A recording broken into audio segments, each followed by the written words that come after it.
Are you a small business owner that is confused over your accounting records?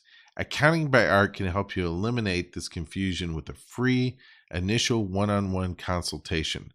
Art offers QuickBooks training seminars, covers both QuickBooks Desktop and QuickBooks Online, as well as addressing your specific needs and questions. Visit accountingbyart.com and set up your free consultation today. Confused about your personalized mailers for your business needs? Specialty Mailing can provide all services for your mailings from start to finish. Call 1-888-534-4514 or visit them on the web at specialtymailing.com.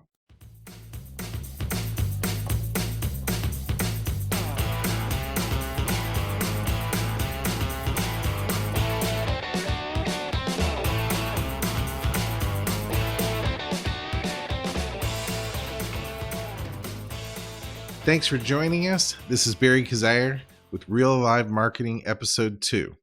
My guest today is Wayne Schoeneberg. Wayne is a personal life coach. Wayne's a bit more than just a coach. I mean, he's uniquely qualified to be a coach.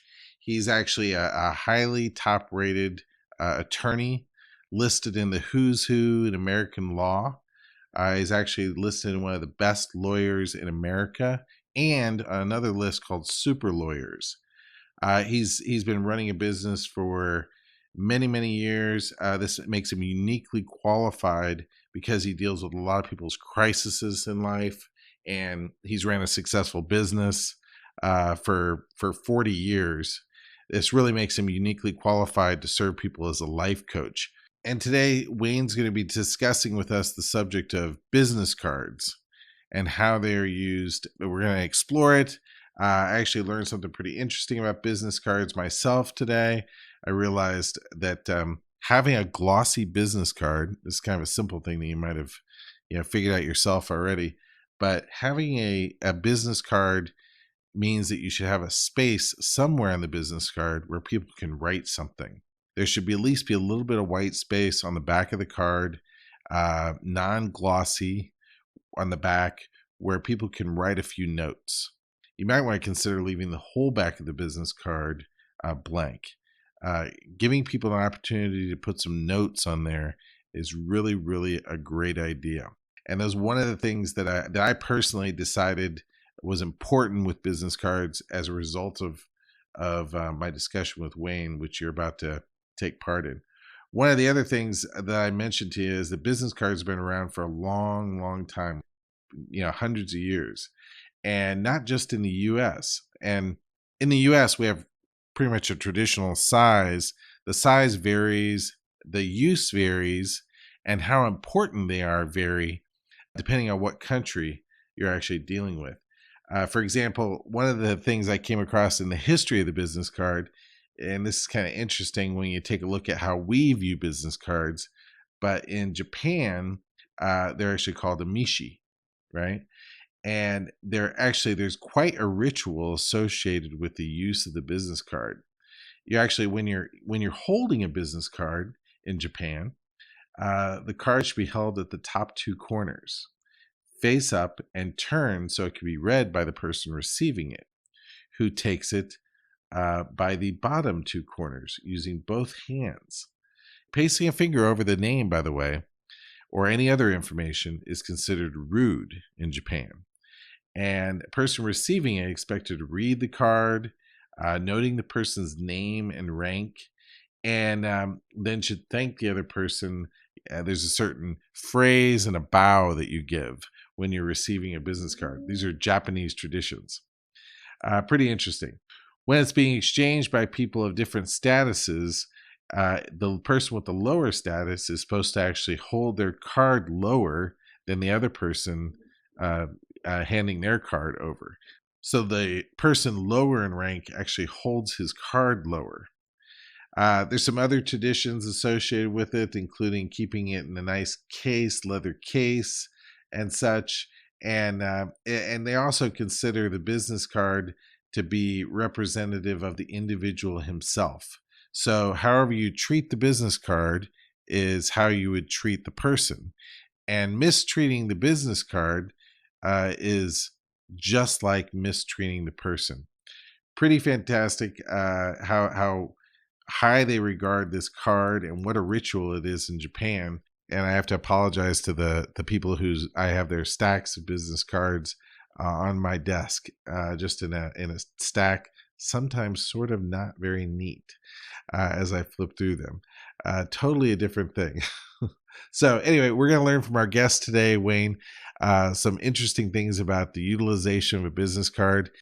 Later on in the show, I'm also going to give you a series of tips on what should be included in every business card. I'll give that to you right after the show. So we love having Wayne as a client. And as a matter of fact, today's sponsors are both clients of Response Targeted Marketing, my marketing company. We've developed one of their websites, Accounting by Art. And, Art's fantastic. If you feel lost with your accounting, bookkeeping, or payroll for your small business, he actually is offering, this is one of the things we worked into his website and worked into, something he could offer to people. He's really excited about doing it. He's giving away a free 1-hour consultation on the state of your business and its accounting. Art has years of experience. He's a great guy. He helps small business owners with their accounting needs. He also offers QuickBooks training. He actually does the training seminars here at our office. And I believe they're like every Tuesday. He's got them scheduled. But, go to his website and send him an email, and he'll give you the exact times and everything. But his seminars, they cover both QuickBooks Desktop and QuickBooks Online, as well as addressing specific needs and questions that you might have. He's a really open guy, really willing to help. The participants at the seminar are going to get that free 1-hour office visit after the class to be sure their QuickBook issues are solved to their satisfaction. That's in addition to the 1-hour consultation that they can get. I mentioned this ad at the consultation and get 10% off initial services when you sign up and pay for the first month. Visit accountingbyart.com right now. Get started today. It's a beautiful website that we built too. And he's got a beautiful logo that we designed as well, both of which you can check out on his website, Accounting by Art. Our other sponsor is also a client, and we're currently developing their website. So they've got their previous website was up there at the time of this recording. So hopefully it'll be up in the next couple of weeks and you'll be able to visit it. But that is specialty mailing. So if you're in need of direct mailing services for your businesses, specialty mailing can help you. They actually offer digital printing and matching capabilities and specialize in personalized mailers that involve variable data. Now, what that means is you can put that person's name and contact information all through the mailer. You can actually plug it in at different places. So the mailer is very personalized. It's pretty phenomenal stuff, so that you actually get like it's not just another postcard that you receive in the mail, but it's actually got your name plugged into different parts throughout the text of it. So, and various other types of mailing pieces that they do in the same way, where they merge that data and personalize those mailing pieces. So they provide all the services for the mailing from start to finish, the printing, the folding, the mailing, the whole deal. They can save you a lot of money on postage. Postage is not cheap, so they have a permit and they know the procedures, so they can save you the money on getting your direct mail out. Direct mail definitely still works. You want to mention this ad, they'll offer 25% off of any purchased data list, so you can get lists from them too. If you're providing your own list, they offer free national change of address processing. Here's what you do. Just give the guys a call at 1-888-534-4514 or visit them on the web at specialtymailing.com to get started today. Direct mail does not have to be a headache. You can turn it over to these guys. They'll take it right from there. They're awesome to work with.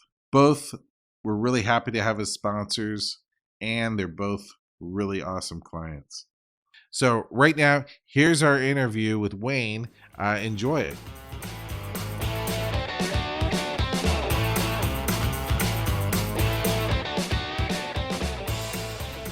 So I'm here with Wayne Schoeneberg. Wayne, thanks for joining us. Thank you, Barry. I'm looking forward to it. Good. All right, great. So are you a St. Louis native? No, I was actually born in New Orleans, Louisiana. Oh, okay. And we lived there for about 3 years. And then, as I say, my parents moved north to St. Louis, and I figured they needed my help, so I came along with them. That's great. So you've been here for then how long? Oh, man. 65 years, I suppose. Yes. Off and on, I've lived in other parts of the country for military and college and that sort of thing. Oh, great. Okay, good. And wow. Okay, so you've been in the military. You're a lawyer, and you've been practicing what type of law? Well, I do trial work now. I handle now primarily criminal cases, but I started out just, there's sort of a long story as to how I started out, but I started out just in a general practice. I was in Warrenton, Missouri, basically by myself. And so at that point, as a matter of fact, I have a book out called No Clients, No Job, No Problem. I ran into a sort of a snag when I first came out of law school. We were supposed to buy a business. That fell through. So there I was with no job and no clients. And so I did everything from family law to estate work to criminal law, personal injury work. And then as time went on, I sort of narrowed that to personal injury, criminal, and family law. I've done some commercial litigation, but right now I just do primarily criminal trial work, and I do personal injury cases.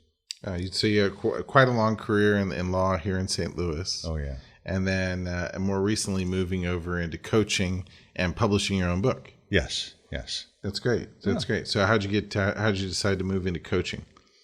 Well, I suppose for the past 15 years or maybe even longer, young lawyers have been coming to me with questions about how to do everything from jury instructions to get more clients to run a successful practice. And it was more of a mentoring situation. And I ran across a friend who had some coaching experience and started telling me about coaching, which was a field I really didn't understand, and I find a lot of people don't understand. I read more about it, learned more about it, and thought, that's exactly the next thing I want to do, because it gives me an opportunity to help people who are motivated to help themselves. And it fits right in my 40 years of practicing law, helping people with problems there. It was a nice segue. So that's how I got into coaching. That's great. It sounds like a lot of fun, actually. It is a lot of fun. Great. And you've written your own book? I wrote a book. The book is, again, No Clients, No Job, No Problem. It's really for any businessman who just needs that boost, needs to focus on things that they need to do. Some of it is directed specifically at young lawyers or at law students, but it has an application across the board. It talks about marketing. It talks about the importance of family. It talks about the importance of your clients. I have a segment in there on your relationship with your staff and your employees, and then starts out by about finding your purpose. What do you want to do? Who are you? That makes sense. Yeah, because you've got to know that. Success is one of those ethereal things that people define in different ways. Some people say, well, it's just making as much money as possible. That's not really it. And I contend that the first thing that you need to do is find your purpose, find out what it is you like to do, and then success follows. That makes perfectly good sense. Yeah, I agree with that completely. Yeah, well, good. And then, so you coach more than just lawyers. You coach anyone. Yes, I do. I started out just coaching lawyers. It seemed like a natural progression. And then one lawyer started sending me his clients who were not lawyers. Mm-hmm. And that kind of snowballed into word of mouth, people from different. So I've coached lawyers, actors, entrepreneurs, school administrators, teachers, people in the insurance business. I would even coach people in the marketing business. That's great. All right, good. Well, good. So we're talking about business cards today as a marketing tool. And so what a business card, I mean, traditionally, they've been around forever. They've been around since, I think I looked it up, they've been around since the 1800s. They're traditionally, a particular size. Everybody knows what size they are, but they also, these days, they can fold out into be mini brochures. I've seen them be made out of metal, hard plastic. They're made out of a number of different materials and such. But tell us what is a business card to you? What is and isn't a business card? All right. Well, let me go back a little bit because it's interesting to talk about the history of business cards. I don't know exactly how they got started, but I think it had something to do with just the calling card, and back in proper society in Great Britain and in Europe, you would leave a calling card with somebody when you came. So when I was in the Army, for instance, we got calling cards that had our name and our rank on it, and when you went to visit somebody, you left a calling card.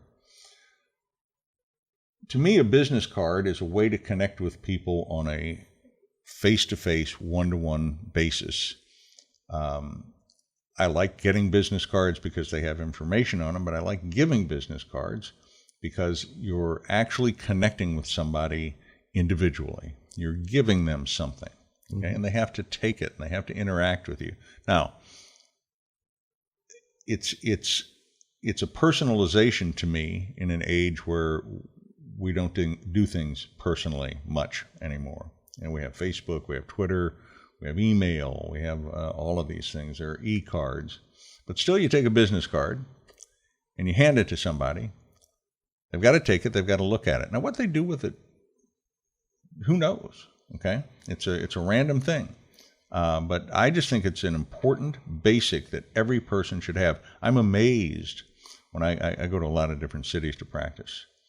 I'll go to a new town and I'll be talking to some lawyers in court, just chatting them up, basically, ask them for a business card.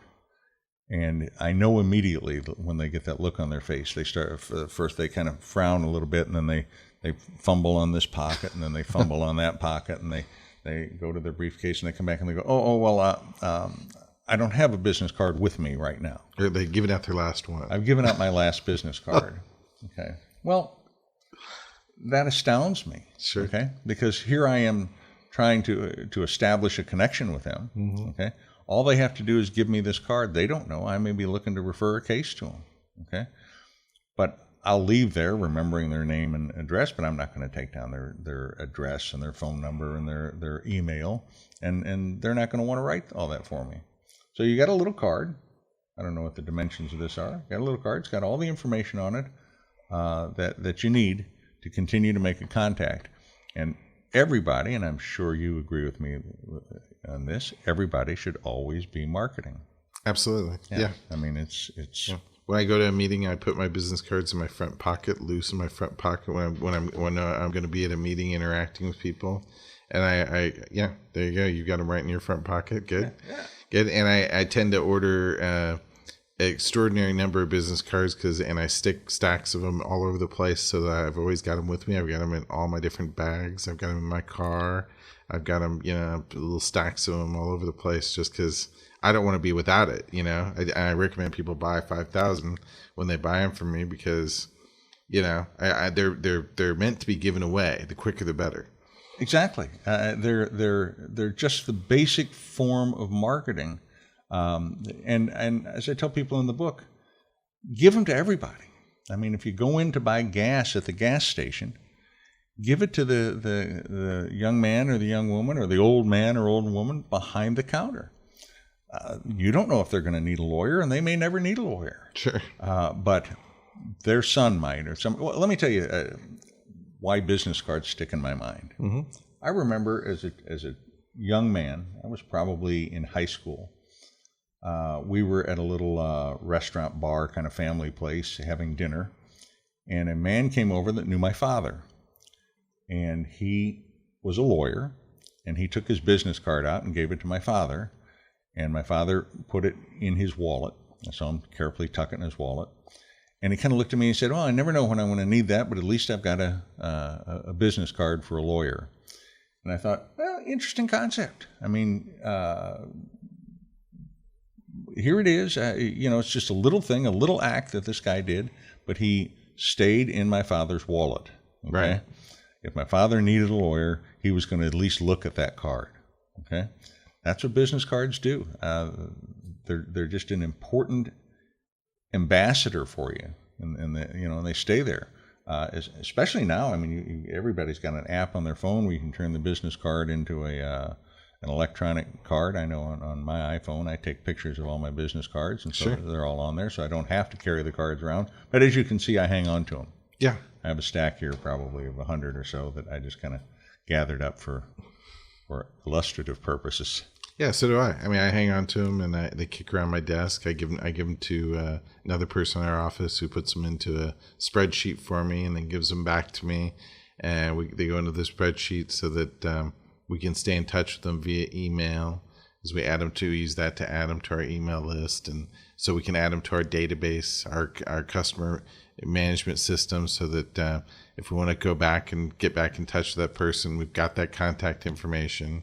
Sure. I can sort it by, I mean, I basically take, but without the business card, I wouldn't necessarily easily have that information. That's right. I mean, they're the foundation of all marketing, in my opinion. I mean, it's the personal touch. It's got the information on it. Everybody ought to have one. Everybody ought to just give them away like candy. Yeah, and that's why it's personally actually just a little bit embarrassing when we don't have them. I know, I confess, I've been that guy who said, I just gave away my last one.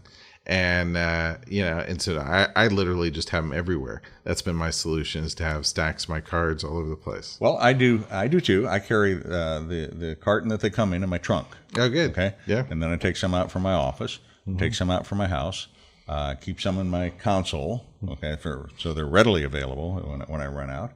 And there has been a time or two when I don't have a business card because I have given them out. But in that situation, I take the business card from the person who asked me for one, and I go home and I mail them a business card. Wow, that's great. I mean, if they ask for it, they're going to get one. Okay. That's fantastic. Yeah. No, that's good. Well, good. So, and then you mentioned like your first business card was actually a calling card. Business card by Wayne T. Schoeneberg, Lieutenant United States Army. But in law school, after I became a lawyer, and I had I can't remember when I was in college what it said, but I had a business card with just my name on it, and my phone number and something else because I was involved in student politics. But that's all it was. But it was still a business card, and I gave it out to people and had my phone number on it because as a student, you're always moving somewhere else. So I didn't bother to have the address printed up. But I gave them out then. But when I became a lawyer, now we're going back to a different age. As you look at all these business cards with all of this print on them and these various things, I don't know how many of these are lawyers' business cards. But when I first started practicing law, lawyer advertising was tightly regulated. So you could have on your business card your name, wow, attorney at law, your address, and your phone number, and that was it. Goodness. Yeah. As a matter of fact, it was regulated down to the point that the letters on your window could not be taller than 4 inches. Goodness. Yeah. And it was in my first 1 or 2 years of practicing law that the whole lawyer advertising thing changed. So my very first business card, Wayne T. Schoeneberg, attorney at law, with my address and phone number, and that was it. And obviously, you can see how business cards have changed. Well, even just regular business cards have changed incredibly since then. And you know more about that than I do, since you're the guy who designs them. But well, your current is fantastic for coaching. It's a nice card. Oh yeah, I love the coaching card you did for me. It's perfect. I mean, it's got everything on it. Simple, bright, and that brings up something I want to comment on. You see business cards. Almost all of these are the same size, and that's fine. You see business cards where people, for reasons unknown to me, make them odd-sized, make them oversized. Mm-hmm. And the problem with that is you can't stick them in your wallet. Right. Okay? So they're either too tall or too wide, and people discard them. I think it's a mistake to do them that way. Yeah. Or even the ones you talked about, the fold-outs. I've got one here from this company, who shall remain nameless. Okay. But too much business card, right? In my opinion. But I say you're the designer. So. No, I agree. I agree. I think standard's best, and the more expensive material ones you can't give out like candy, which is how you should be giving them out. Yeah. You should be giving them out like crazy. Yeah. Well, let me ask you this: what if if there were 5 things that all business cards should have or should do, what would you say that those are? If we were just like to list out like the 5 top most important things that a business card should do. Well, a business card today, even for lawyers, should identify you as being different than others. Okay, it should have some individual identity. So I think the day of just the printed business card that says, Wayne Schoeneberg, attorney at law, is gone. Okay. So like your branding. Yeah, it's like your branding. Okay. You definitely have to have your email on there. Yep. I would think that you would want to have your website on there. Absolutely. So we've got email, website, name, phone number on my business card, which is well designed. I've got my logo or slogan or what have you, transforming your goals into accomplishments. My phone number, my email address, and my website. That, for me, covers it all. Great. Now, I'm in a business, though, where people don't need to locate me physically. Mm-hmm. Okay. I like to have, when I get a business card, I like to have a business address on there if it's a place that I'm going to go to. If it's a kind of place that's soliciting, or retail store, obviously, should have that. A lawyer's office should have that. Here's another coaching card from a friend of mine in Iowa. And again, she doesn't have a physical address on there because most coaches don't. I coach from my phone wherever I happen to be at the particular time, so there's no need to come to my house. But I think that's important in a business card. Be able to identify, simple. Okay. Again, some of these just have entirely too much stuff on them. And again, you're the designer. Again, here's another coach's business card, and interesting enough, does not have his physical address on it. Right. Here's a card too busy for me. I don't know why, but the card has to have an initial impact, has to be attractive enough that people want to see it. Again, here's a card that, in my opinion, is just not attractive at all.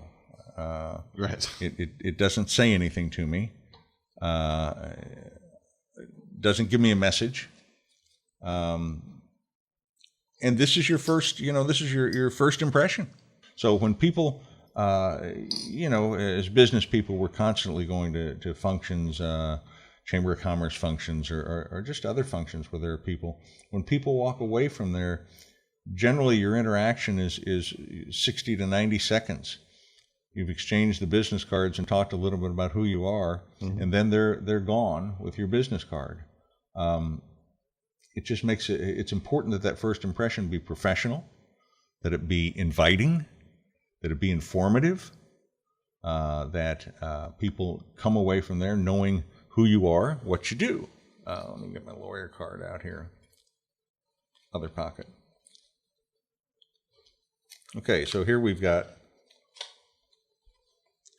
law firm name, my name, phone number, email address, and then over in the other corner, just it's a plain, simple card, black and white, does the job.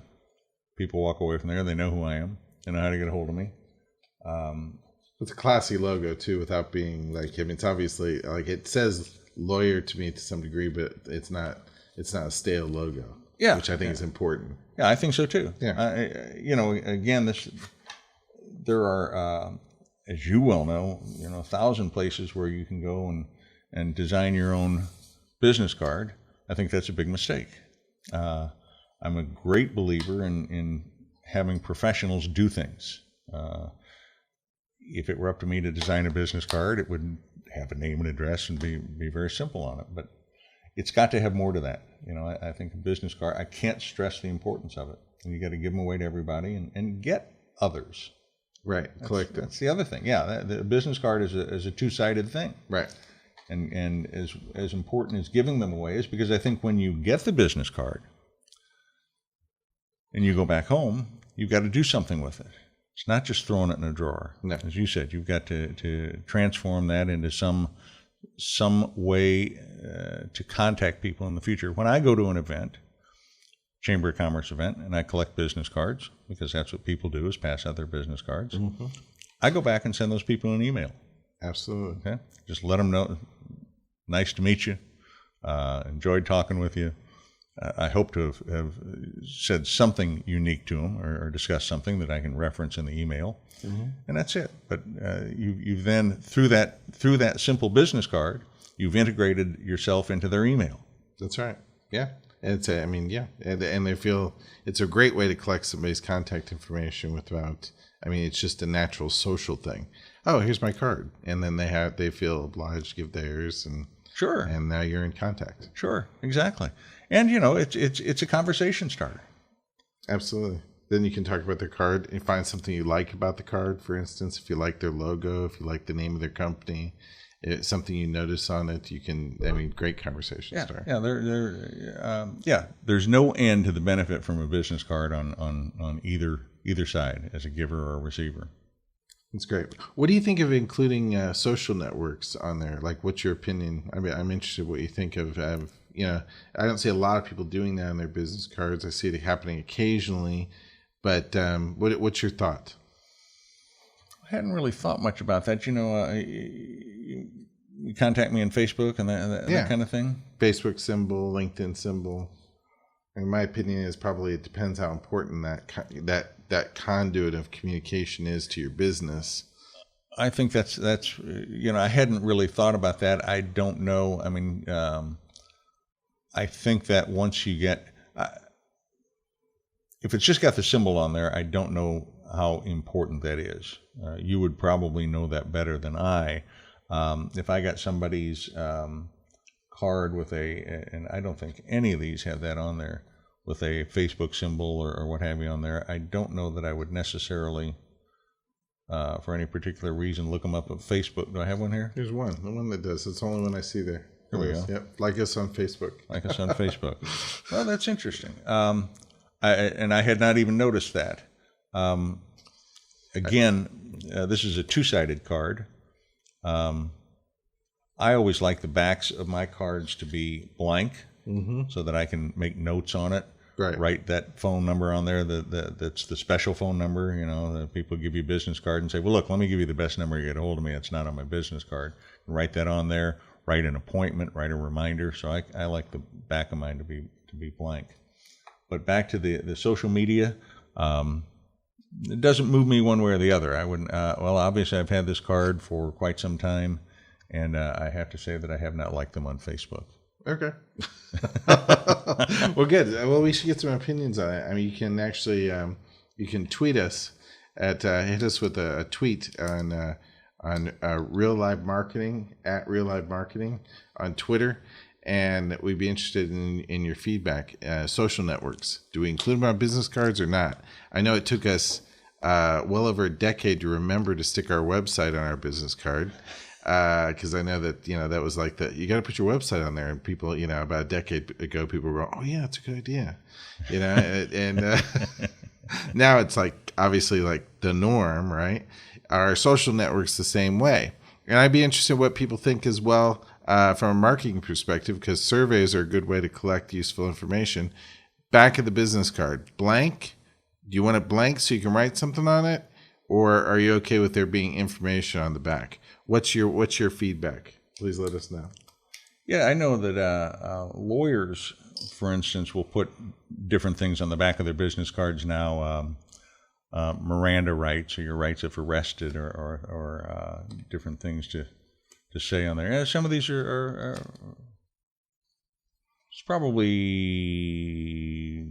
10% double-sided. Okay. Maybe a little more. And I'm sure there's some purpose for it. It's just not my preference. Yeah, the other thing I've noticed is people do, like with your business card, like on the back, one side's glossy, one side's it's not glossy. Yeah. So, and that's on purpose so that people can actually write on the back. Mm-hmm. I actually think that's very valid as well. Yeah, I just find that I use them a lot for just adding things to it. Right. I can put my special number on there, although my cell phone number is on here, and that's the best way to contact me. But yeah, it's just, that's the way I like it. That's my preference. I agree. I think it's a great way to do it. Well, let me ask you this: what's the biggest sale or lead or repeat sale that you've gotten because you had a business card, or because you had pastures out? Well, Barry, that's a hard question to answer because, again, let's go back to the original story about my dad getting the business card from the lawyer. People generally don't call me and say, gee, I got your business card somewhere. People, as a matter of fact, the mention of the business card hardly ever comes up again. So it's hard to tell what ripple did that business card cause. I would be hard pressed to tell you any specific case that came or didn't come because of business card. I want to retract what I said before. I think people do say, well, gee, you gave me your card at such and such a place. I met you at such and such a place. And if they met me, they got my card. Right. Yeah, I got a call today before I came down here from a lady who did not know me and had not heard of me, but she said that Mr. Smith had told her to call me. Well, I assume that Mr. Smith had my business card in his pocket, and they were in a discussion, and she said, I need a lawyer, and he dragged that out. So I suppose most of my business comes from business cards. When I close out a case, I'm in a business that most people do not have a repeated need for a lawyer, okay? And that's good because of the nature of the business I'm in. Sure. Right? Do criminal work. I hope that if you have a first offense and you're on probation, that you don't need another lawyer. Right. If you're injured, I hope that you don't have a series of injuries to keep coming back. So when I close out the case, I send them a letter. Barry, we're closing your file out. I make sure that I point out in there that I'd be glad to help their friends or family that have similar situations, and I tell them what kind of cases I do, but I always send them a business card. Put that in the letter so that if that business card I gave them in the first place has been lost or misplaced, they've got another one to start out with. That's great. With all the letters that you send out, that would be smart to do. Yeah. Any invoices, whatever, include a card from your sales staff or from yourself personally. Sure. That makes a lot of sense. Sure. Yeah. It's just I can't stress the importance of it. That's fantastic. Okay, good. Well, let me ask you this: what do you think has to be just to wrap up here? What do you think has to be the mindset of somebody who's going to be using business cards, or the mindset that's responsible for success with this tool? I think that everybody who is in business has to believe deep down in their heart that they are providing the best service that anybody can provide. And they should be excited about telling other people about themselves. Okay? So, as a lawyer, I certainly think I'm the best lawyer in the world. I can take care of your problem better than anybody else. As a coach, I'm the best coach there is. I can coach you better than anybody on the face of the earth. Because of that, I'm excited for you to have my card. I'm letting you know about something that is either going to be good for you now or potentially good for you in the future. So I think that anybody that has a business card, anybody that's in business has to have a business card. Anybody that's going to pass out a business card should be looking at it from the standpoint of not, gee, would you take my card? But gee, Barry, take my card. I'm a life coach. I can help you out. I can help you change your life. And that should be the mindset. So if you're, let's pick a card here. Pick a card, any card. We'll just go through here and pick one out of the middle and see what we've got here.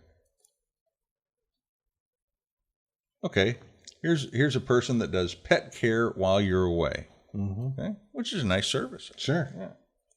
She comes over to your house. You don't have to board your dog. Yeah, board your dog. I assume that she is the best pet care while you're away person in the world. I would hope that she would think that. that nobody could take better care of your pets. Nice card. Beautiful. Says everything it needs to say. It's got her phone number. I guess she doesn't have a website for this. But her mindset should be, look, let me do you a favor. Let me give you this. I don't have a pet, but I took her card, didn't I? Absolutely. Okay. You can pass it on. That's I can awesome. pass it on. So that if somebody says to me, I'm going out of town and I've got to board my dogs, I say to them, hey, wait a minute. I know a lady who'll come to your house and take care of your dogs for you. Mm-hmm. Right? So the mindset's got to be spreading the joy, spreading the good news, spreading the benefit. So, when I met you as a speaker at one of the Chamber of Commerce things, you were quite clear that you were real good at what you did, and we shouldn't leave without your business card, so that we could use that when we needed it. And I think that's the mindset. That's great. That makes a lot of sense. Well, good. And so we actually built a website for you for your coaching services. Yeah. And people can find out more. They can actually follow you and read your blog because you're an excellent writer. And so they can read all sorts of interesting and useful stories that you've written on a number of different subjects at your website, which is ready for this? Okay. It's Wayne Schoenberg, but I'm going to spell it for you because WayneSchoeneberg.com. Great. And they can find that in the show notes too, as well as a link to where they can purchase your book from your website, from Amazon, both? You can purchase it. There's a link on the website that takes you to Amazon. It's on Amazon. You just go in the search, no clients, no job, no problem. It comes up. And it's actually doing quite well. Great. That's awesome. Yeah. I hate to say to my surprise, but I was surprised how quickly the word got out on it. It's doing quite well. That's fantastic. So good. So you should get the book. And if you need a coach, this is the gentleman to call. You can get some help pushing your business up to the next level. And thank you for your advice today on business cards. Hopefully people take the advice and they have stacks of them everywhere and they put them to work and like you have. Put them to work. All right. Thanks, Barry. Thanks, sir. Our team knows the difference between an email that will be deleted without even being opened and an email that will generate interaction with your list. Sign up for this email marketing evaluation today at reallivemarketing.com on our homepage.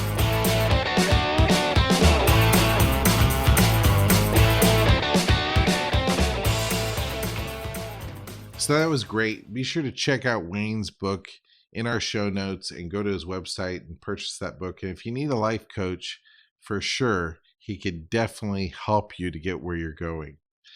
Now, I promised you before the show that I'd give you a list of things you wanted to include in every business card. And here's those tips for you now. They'll also be included in the show notes and an email that we'll be sending out.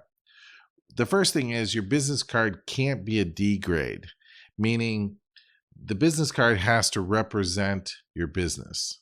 It has to be a high enough quality to show what kind of quality your business is. So you have to take time with the lettering, with the quality of the paper and such. You want your business card to really elevate your status. Maybe you're not going to go so far as to treat it with all the ritual that we described that occurs in Japan, but you certainly want your business card to give an idea of respect and to elevate your status in the eyes of the receiver. Your business card must include your logo. Your logo should take in mind a number of different things, and that's a subject of a whole nother show. You can certainly see us for help on that. And we've redone and or upgraded a number of logos for our clients so that they really truly communicate who you are and what you do. On Wayne's website, you'll see the type style used in his name. That is his logo, and it really for sure communicates what kind of business he is and who he is. The rest of your card should be consistent with your branding. So if you've got certain type styles and colors that are used, be sure those are reflected throughout your card. Don't, make it have a good rhythm and to be consistent with that branding. If possible and if needed, a description of what you do so it's very clear to people receiving your card what kind of services you offer. Your credentials, if necessary. If you're a lawyer or doctor, if that's necessary, it's not going to be confusing. If it's important to the people receiving the card, be sure to include those credentials. Sometimes industries have strange symbols that they might include. One industry in particular I'm thinking of has a strange symbol associated with the healing that it does. These symbols are just confusing to people that aren't professionals in those fields. I'd recommend not including them, even though they might be important to you.